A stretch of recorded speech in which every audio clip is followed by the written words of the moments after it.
there it is. It's finished. And it looks phenomenal. Good morning and happy Tuesday. We are back today for the final day working on Matt's car.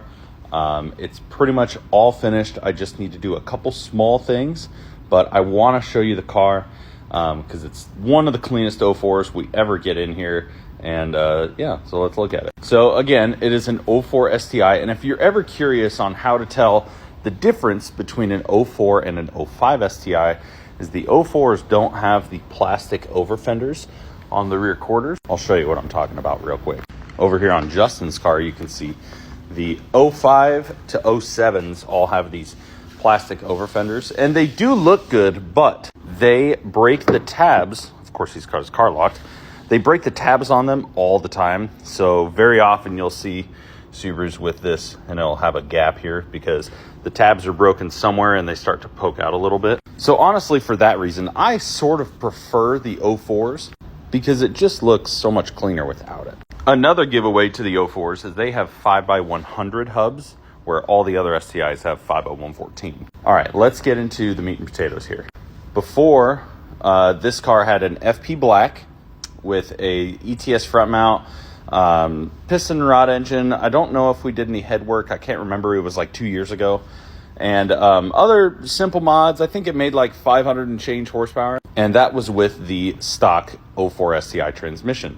Those have an extremely short gear ratio. So you spend more time shifting than you actually are in power just because it flies through the gears so fast. So when he brought his car back, he opted for a STI Rally Spec long ratio kit, which I installed.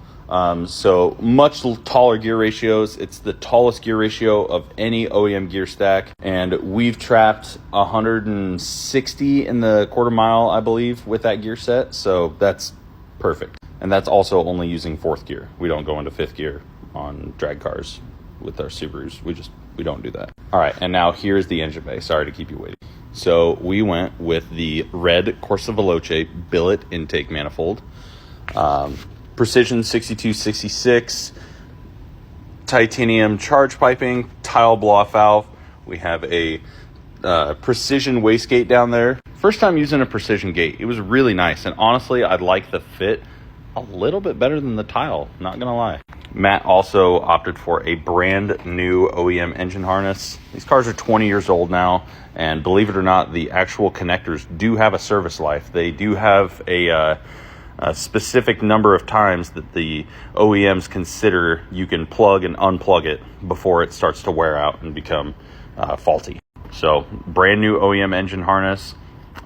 We were actually able to take his old front mount piping from his stock location setup and rework it over here so that he doesn't have any couplers or anything like that. Before, he had a big coupler right here and some other things. We got rid of all that, cleaned it up really nice. And he also opted for a brand new master and slave cylinder for the clutch system. So we're going to try to get it on the dyno possibly today, maybe tomorrow. We'll see. And I'm hoping that it makes around 550 with a lot better of a power range. Those FP Blacks can be a little bit laggy. This 6266 should spool up relatively quick in comparison. But should be a pretty fun car. Rotated kits on GDs are always fun to do. Don't get to do them so often anymore because the GDs are getting pretty old. So it's nice that the enthusiast market is still there and we're still keeping these things alive and adding cool parts to them. So